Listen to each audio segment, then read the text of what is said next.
On the bright and seemingly ordinary morning of Tuesday, March 24, 2015, at exactly 10:01 a.m. local time, Germanwings Flight 9525 began its journey. The aircraft taxied to the runway at Barcelona El Prat Airport and roared into the clear Spanish sky. The plane was an Airbus A320, a workhorse of modern aviation trusted by airlines globally for its reliability and safety record.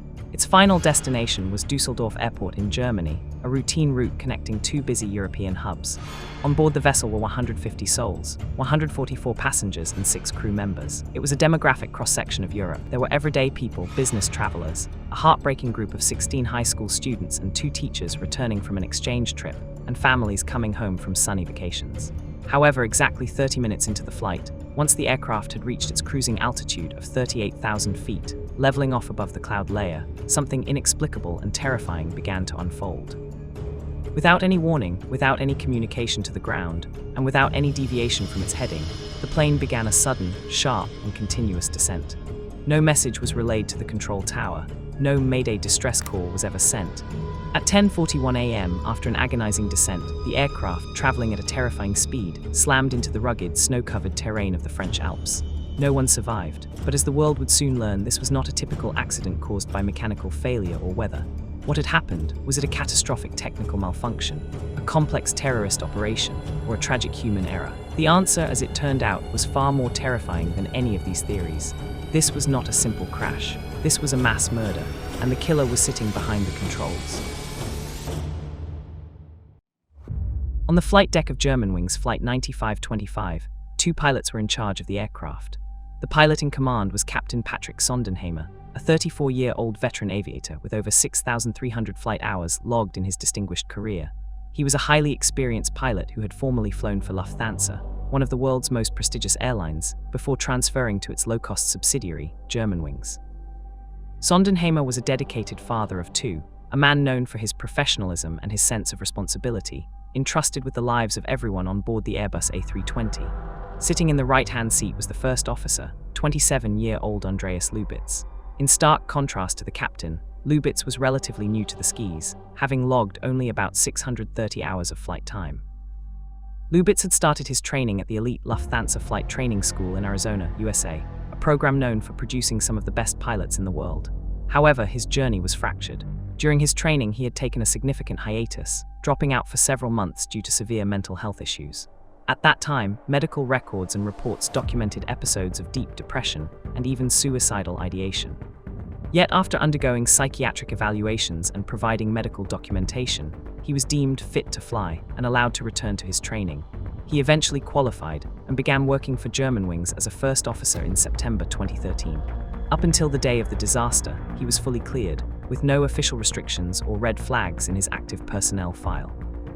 This fatal combination, an experienced, trusting captain and a young co-pilot harboring a history of severe psychological instability, would later become the central key in unlocking the mystery of why this tragedy occurred. Now, let us return to the chilling details of the event itself. The aircraft appeared to be flying under completely normal conditions. After approximately 30 minutes of flight, the Airbus A320 had established itself at a cruising altitude of 38,000 feet.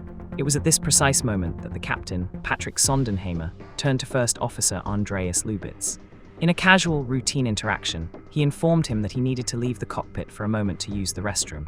The moment the reinforced cockpit door clicked shut, isolating Lubitz alone at the controls, the trap was sprung.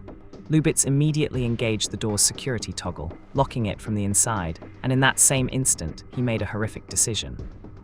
He reached for the flight management system and calmly turned the dial, resetting the selected autopilot altitude from 38,000 feet down to just 100 feet, the lowest possible setting. Inside the cockpit voice recorder CVR captured a soundscape that haunts investigators to this day. The most disturbing aspect was the sound of Lubitz's breathing. Seconds later, the voice of Captain Sondenheimer is heard on the recording. He attempts to re-enter the flight deck. At first, there is a polite knock. Then, realizing the door is locked, his voice becomes louder and more urgent. Andreas, open the door, but there is no answer. Realizing something is catastrophically wrong, the captain attempts to punch in the emergency override code on the keypad, but it doesn't work. The red light on the door panel remains lit because Lubitz had engaged the manual override lock from the inside, a mechanism designed to prevent hijackers from entering, which now made it impossible for anyone to enter without the pilot's permission. Simultaneously, the cockpit is filled with the cacophony of automated alarms.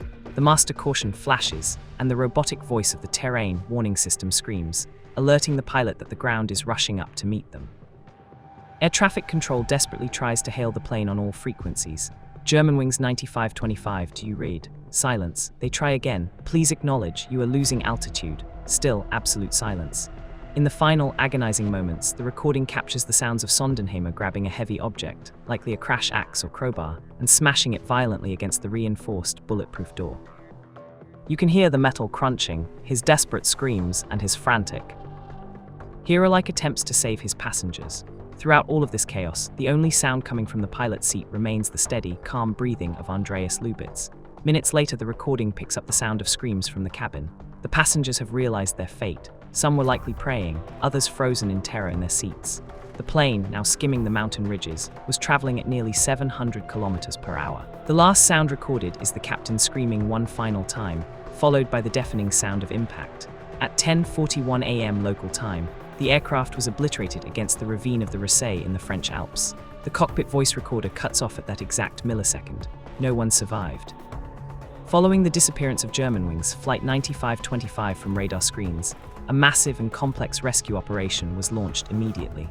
The crash site was located in a remote, alpine amphitheater in the French Alps, an area with terrain so steep and rugged that it was accessible only by helicopter or a grueling hike on foot. Search teams, including mountain rescue units, forensic specialists, and military personnel, combed the snowy slopes, initially hoping for survivors but quickly realizing the grim reality. Amidst the wreckage, they soon recovered one of the most critical pieces of evidence, the cockpit voice recorder (CVR). Upon analyzing the audio data, the behavior of the co-pilot in the final minutes of the flight immediately drew the attention of the investigators. The data revealed a chilling truth that the crash was caused by something far beyond a mechanical failure. The investigation then shifted to Germany, where police raided Andreas Lubitz's apartments in Düsseldorf and his parents' home. What they found provided the missing pieces of the puzzle. They discovered torn-up sick notes from doctors, including one for the very day of the crash.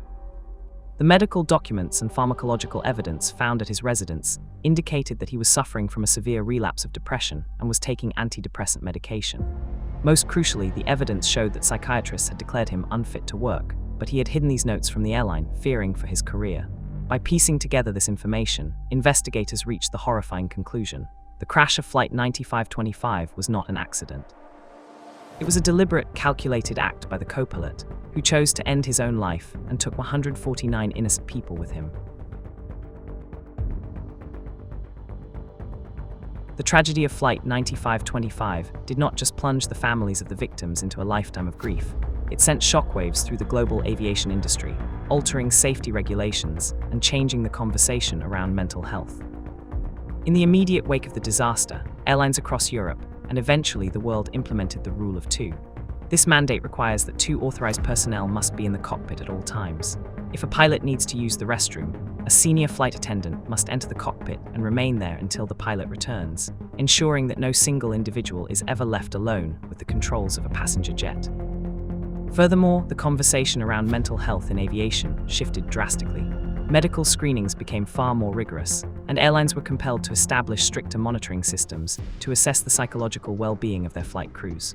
A fierce debate erupted in Germany and beyond regarding the balance between patient confidentiality and public safety. The question was raised: should a doctor be legally obligated to report a pilot's mental instability to their employer, even if it violates patient privacy laws? For the families, years of legal battles followed. Lufthansa and Germanwings paid millions in compensation and established trust funds. But for those who lost loved ones, no amount of money could fill the void left by such a senseless act. Ultimately, Flight 9525 remains a dark and sorrowful chapter in aviation history, a tragic symbol of how a single crack in the mental health monitoring system could lead to a catastrophe that shook the entire world. This was the first video on our channel. I hope you enjoyed it. We have new videos every week, so if you like this kind of content, make sure to subscribe and like this video. Until the next video, have a good time.